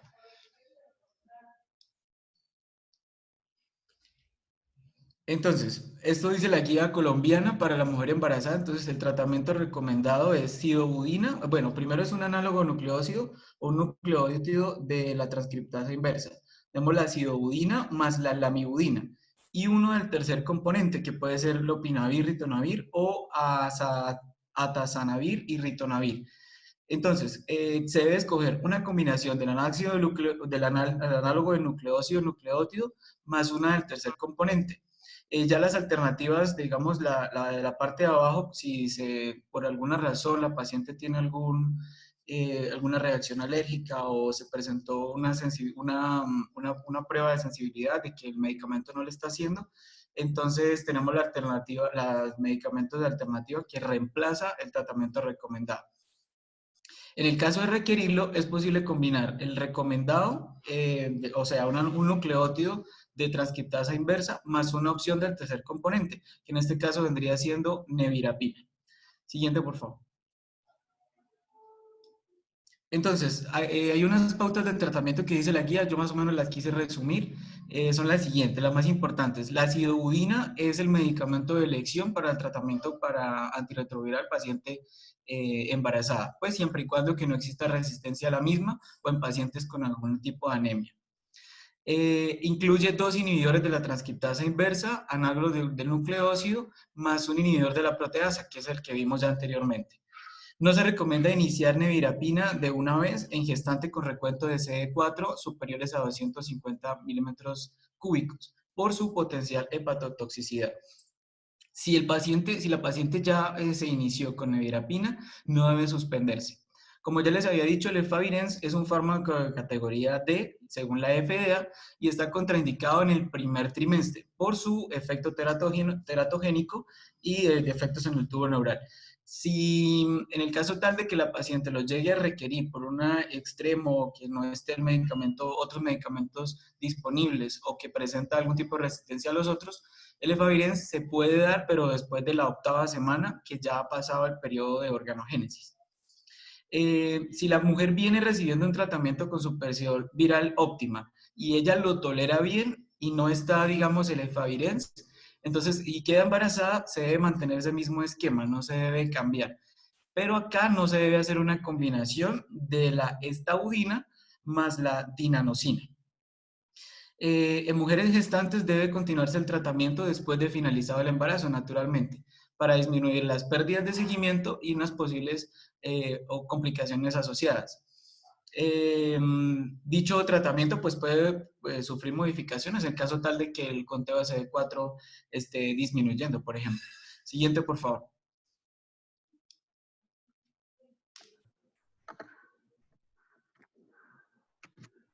Bueno, buenos días. Respecto a los efectos adversos de los fármacos antirretrovirales en el embarazo, quería que diéramos como un vistazo rápido de cómo estaban clasificados estos fármacos según las categorías dispuestas por la FDA, ¿no? Entonces, pues si miramos esta tabla como a simple vista, vemos que la mayoría están clasificados como categoría B o C, siendo que la categoría B es como los que no tienen un efecto tóxico en el feto, y la categoría C, aquella en la que, aunque no se han realizado estudios en embarazadas, se sabe que tiene un efecto embriotóxico teratogénico en animales. Por tanto, los que están en categoría C, aunque las guías no suelen recomendarlos como en primera línea, si se llegaran a necesitar, pues se usan. Como vemos, el único que está, como ya mi compañero incluso lo dijo, puesto en la categoría D es el efavirenz, por lo que no se suele indicar debido a su efecto teratogénico. La siguiente, por favor. Entonces, algunas publicaciones pues han encontrado una asociación entre la terapia altamente efectiva o también conocida como terapia HART, la cual pues es aquella que utiliza 3 o más fármacos antirretrovirales. Bueno, la asociación ha sido entre este tipo de terapia y la tasa de parto pretérmino. Uno de estos estudios pues hablaba de una corte inglesa en la que se halló un número 1.5 veces mayor de partos pretérminos en mujeres que se expusieron a la terapia HART respecto al grupo con el que se comparó, el cual había utilizado monoterapia con sidobudina solamente. La siguiente, por favor. Entonces, se sabe que el riesgo de las complicaciones potenciales que pueden tener estos fármacos en el embarazo siempre va a ser superado por el beneficio que proveen para la reducción de la transmisión perinatal del VIH. Entonces, los riesgos o complicaciones que podemos encontrar van a ser maternos, perinatales o postnatales. Entre los riesgos maternos, tenemos que la nevirapina se caracteriza principalmente por presentar cuadros de hepatotoxicidad, y al pertenecer al grupo de los inhibidores no nucleósidos de la transcriptasa reversa, se sabe que este grupo de fármacos se caracteriza por tener como principal efecto secundario manifestaciones cutáneas como el rash. Entre los análogos nucleósidos, bueno, estos fármacos se caracterizan porque tienen afinidad hacia la DNA polimerasa mitocondrial. Esto pues que puede generar un cuadro potencialmente mortal que se conoce como toxicidad mitocondrial. Suele manifestarse clínicamente por una miopatía, una neuropatía o una cardiomiopatía. Y menos frecuentemente, aunque se puede dar, también puede presentar pancreatitis, esteatosis hepática y acidosis láctica. De los inhibidores de proteasa, lo que se sabe es que alteran el metabolismo de los carbohidratos, lo cual puede también generar resistencia a la insulina, conllevando un estado hiperglicémico que genere al final una diabetes gestacional. De los riesgos perinatales, pues como les había comentado, el parto prematuro, por el uso de la triterapia o terapia HART durante el primer trimestre del embarazo. Esto pues va a aumentar el riesgo del parto prematuro, y es por eso que esta triterapia no se indica en el primer trimestre a menos que la gestante tenga un recuento muy bajo de linfocitos CD4. Los fármacos antirretrovirales no se ha encontrado una gran asociación con malformaciones congénitas, a excepción del efavirenz, que como ya mi compañero Jefferson comentó, sí tiene efectos teratogénicos. De los riesgos postnatales, se puede presentar anemia en un 10% de embarazadas que utilizan la sidobudina. Sin embargo, pues los beneficios siempre van a superar los riesgos, ¿no? También se pueden, postnatalmente podemos encontrar enfermedades mitocondriales, alteraciones neurológicas y alteraciones cardíacas. Siguiente.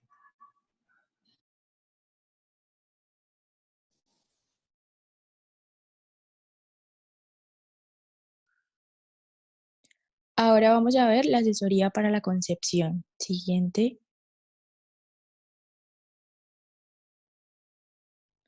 Entonces, la mejoría en el control de la infección y la eficacia de las terapias antirretrovirales han cambiado las expectativas de vida del paciente infectado y ello ha producido un incremento del número de parejas que desean tener un hijo.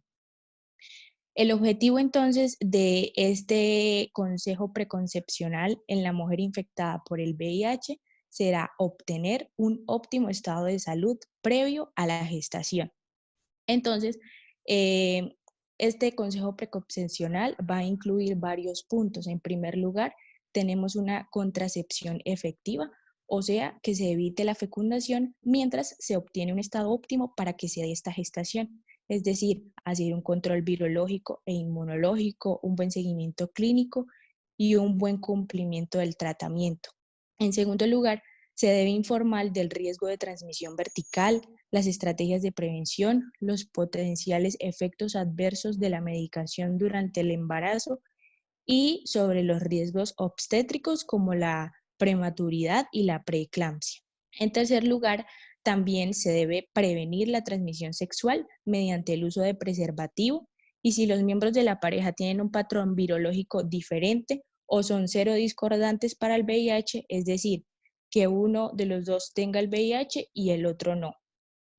Y por último, se debe optimizar el control clínico, es decir, que la paciente debe recibir el tratamiento antirretroviral según las recomendaciones para el tratamiento y se va a excluir los fármacos de uso restringido durante el embarazo, como se mencionó, el efavirenz, que se vincula con el riesgo neurológico en los niños. Siguiente. Entonces, una vez obtenida el alta para que se dé la gestación, en el caso de que el hombre no esté infectado, deben indicarse autoinseminaciones en los días fértiles para evitar la transmisión horizontal a la pareja. Entonces, estas autoinseminaciones van a consistir en el vaciado del contenido seminal de un preservativo sin espermicida dentro de la vagina, con la ayuda de una jeringa sin aguja o una pipeta Pasteur tras mantener relaciones sexuales con preservativo o tras la masturbación. Y en el caso de que ambos miembros de la pareja estén infectados y el tratamiento antirretroviral sea efectivo, se aceptarán entonces las relaciones sexuales sin protección. Siguiente.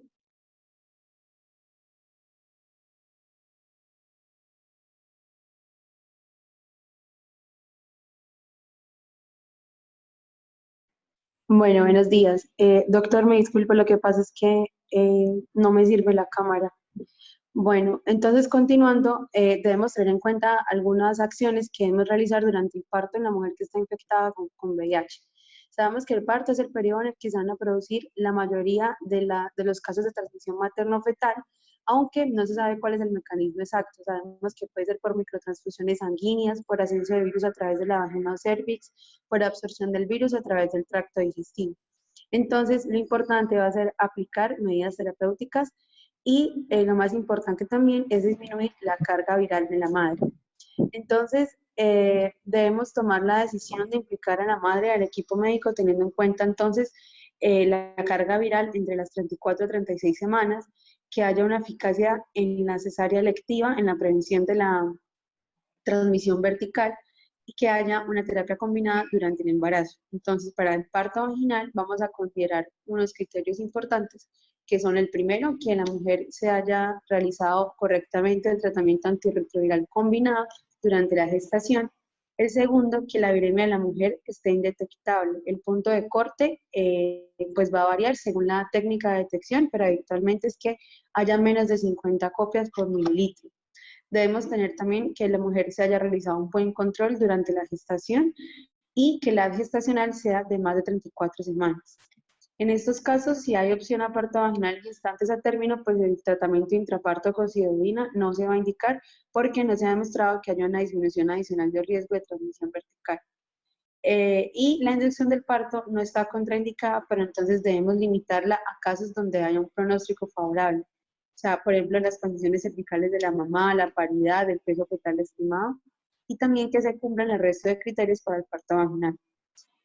No se recomienda el uso de sonda Foley como método de inducción mecánica Y durante el parto vaginal se van a aplicar las siguientes medidas con el fin de minimizar el riesgo de la transmisión vertical. Entonces, primero, que haya una dirección médica del parto para conseguir una progresión adecuada, evitando partos largos o estacionamiento.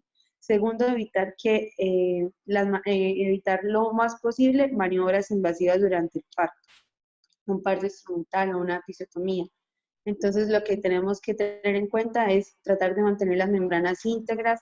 En caso de que el parto tenga que ser instrumentado, entonces se recomienda usar espátulas o forceps y estar formalmente contraindicadas la monitorización intraparto invasiva y la realización de bioquímica en sangre de Carlota fetal.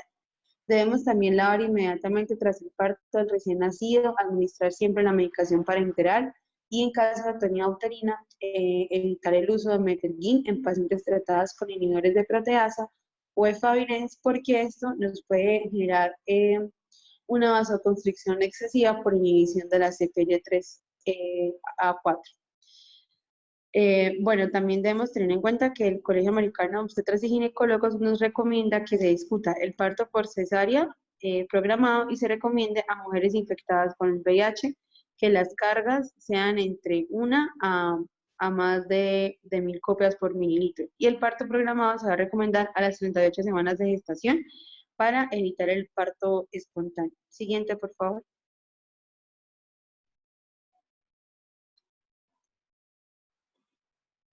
Cari, siguiente, por favor.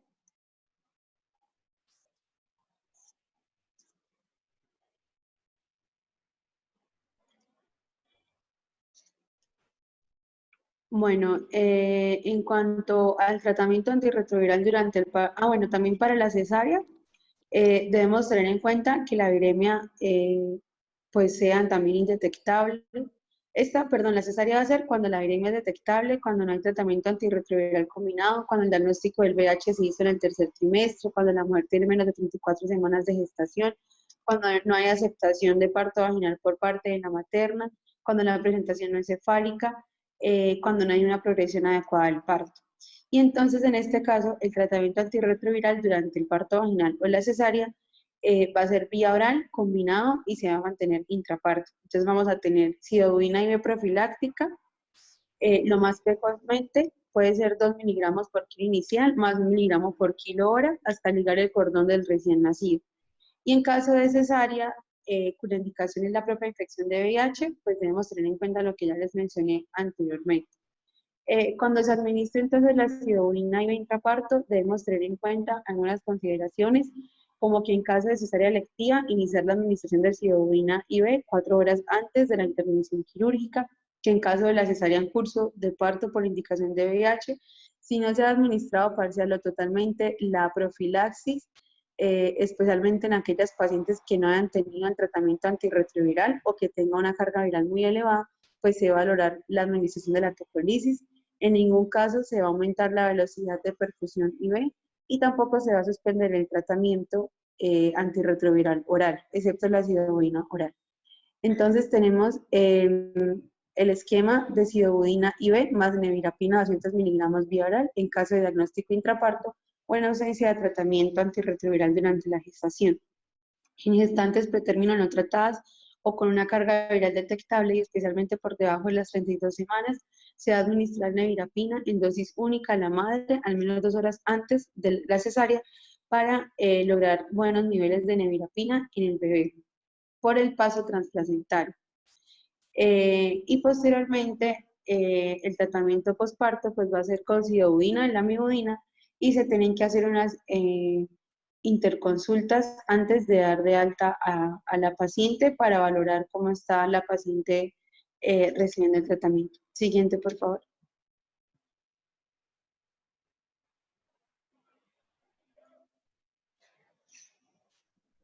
Cari, siguiente, por favor.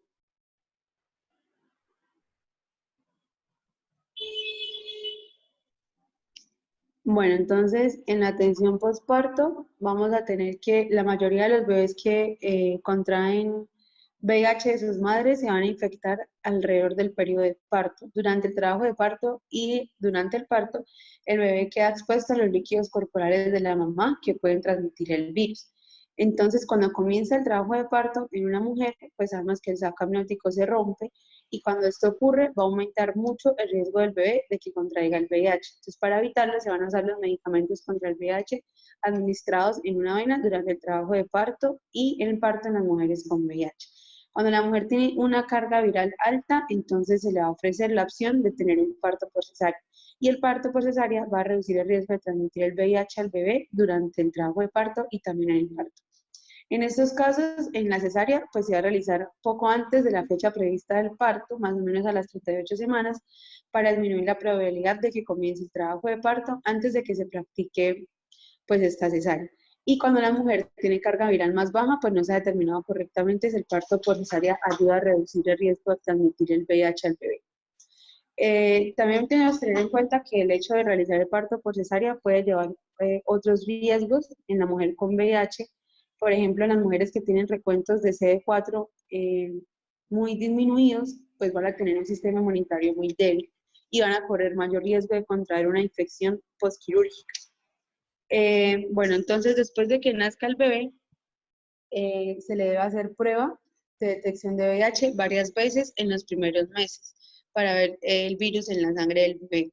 Si sabemos que el bebé sí contrajo definitivamente el VIH cuando se realizaron 2 pruebas y estas fueron 2 positivas, o que no ha contraído la infección si ambas pruebas son negativas. Entonces estos bebés van a recibir medicamentos líquidos después de que nacen para disminuir la probabilidad del contagio. La primera dosis se va a administrar dentro de las primeras 6 a 12 horas del parto y luego durante 6 semanas. Y ahí vamos a realizar nuevamente otra prueba para ver cómo va el tratamiento con el bebé y cómo se va a alimentar el bebé. Entonces la leche materna puede contener VIH que se puede transmitir al bebé al amamantarlo y el riesgo de que esto ocurra puede aumentar si existen factores como por ejemplo el tiempo en que una mujer amamanta y la salud de la mujer. Entonces, por ejemplo, en Estados Unidos está la opción de alimentar sin riesgo a las bebés con fórmula infantil. Las mujeres infectadas con el VIH no deben amamantar a los bebés. Esta recomendación no se aplica pues en otros países, pero lo recomendable sería entonces prevenir la lactancia en estos bebés. Siguiente. Gracias.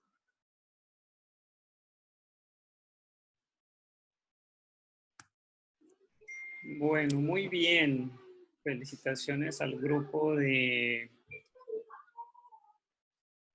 grupo de exposición del VIH. Está muy completa esa revisión. El tema de VIH obviamente es un poco más extenso y también implica revisar múltiples aspectos de la parte de la gestación, sino también todo lo que tiene que ver con el control de de lo que es las enfermedades propias del VIH en el adulto, ¿cierto? Entonces, como para resumir todo lo que mencionamos en estas clases, pues todo va a concluir en que lo que debemos hacer principalmente es prevención en todo sentido, prevención primaria, prevención secundaria y prevención terciaria, ¿cierto? La prevención primaria pues está enfocada a disminuir la enfermedad, es decir, a que no se presente, identificar mujeres en riesgo para que puedan llegar a tener alguna de las complicaciones, de las enfermedades, que mencionamos durante todos estos temas. Identificar los estados de inmunización previa para rubeola, mirar si las pacientes tienen serologías de IgG positivas, por ejemplo, para citomegalovirus, para herpes, para algunos otros patógenos que en un momento dado pueden llegar a afectar la gestación. Esto implica una evaluación muy juiciosa de lo que es la historia clínica y los análisis que nosotros queremos hacerles a las mujeres que están buscando embarazo en la consulta preconcepcional. Entonces ustedes ven que desde la consulta preconcepcional nosotros podemos reducirle riesgos a esa mujer que se va a embarazar. Ya viendo todo este panorama de infecciones que en un momento dado pueden llegar a afectar de forma significativa al bebé que está en desarrollo, pues lo que tenemos es que identificar qué mujeres están en riesgo de desarrollar ese tipo de infecciones para prevenirlas, ¿ok? Ya si definitivamente encontramos que una mamá se infecta por alguno de estos patógenos durante el embarazo, lo que tenemos que evitar a toda costa es la transmisión vertical, la transmisión al bebé. Como ustedes bien lo mencionaron en todas las presentaciones, la constante es que la infección es más frecuente hacia las semanas finales de la gestación, hacia el tercer trimestre y demás. Es decir, la afectación al feto es mayor en esas semanas, sin embargo, la severidad de la afectación va a ser más dada cuando se presenta a principios de embarazo, ¿sí? En el primer trimestre principalmente. Saber si el bebé está infectado o no es un tema complejo y a veces se convierte un poco en demora en el régimen de salud que tenemos nosotros. Por ejemplo, una mujer que llega con serologías positivas para toxoplasmosis, una IgG y una IgM, y queremos hacer diagnóstico fetal, a veces es un diagnóstico que se demora, la amniocentesis es una prueba que para que se la autoricen primero es un poco complicado, luego que se le hagan el estudio y se envíe, por ejemplo, una PCR, el diagnóstico se demora, y a veces tenemos que ir como en la marcha, haciendo medidas de prevención para que el bebé no se infecte. Entonces, iniciando un tratamiento un poco más temprano de lo normal y también haciendo otro tipo de seguimientos al bebé, principalmente ecográficos, donde estemos revisando todos estos parámetros que en algún momento nos ayudan a identificar si efectivamente ese bebé tiene algún compromiso por los patógenos que estamos investigando, ¿okay? Con el VIH es un tema mucho más amplio. En Colombia nosotros hacemos búsqueda activa de VIH y también obviamente el objetivo principal es disminuir la transmisión vertical de estos virus. La idea es que tengamos presente que toda mujer que llega a un momento de trabajo de parto debe tener una prueba reciente de VIH para saber si nosotros tenemos que actuar con algunas medidas, como lo mencionaron muy bien en la charla, para reducir la infección perinatal, pero también para que también nos protejamos nosotros, se proteja el equipo de salud que está atendiendo a esta mujer, porque en un momento dado pues también puede haber un riesgo biológico con este tipo de pacientes y pues también vamos a tener que protegernos nosotros. No sé si tienen ya preguntas específicas de alguno de estos temas que quisieran hacer.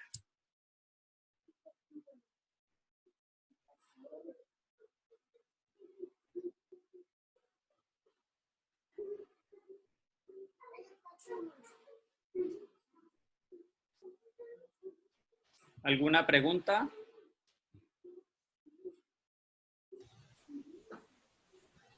Parece que no hay preguntas, doctor. Un poco escribieron al chat. Bueno, igual esta charla, pues yo le hice la respectiva grabación y se las voy a subir a la plataforma de Drive para que la tengan disponible y ustedes puedan revisar y estudiar todos el tema, ¿ok? Gracias. No sé si entonces ya no es más, pues entonces dejamos por hoy. Fue una jornada un poquito larga, pero fue muy productiva. Sí, señor. Gracias, doctor. ¿Listo? Gracias, doctor. Bueno, que tengan un buen día. Gracias, doctor. Buen día, doctor. Gracias, doctor. Bonito. Hasta luego.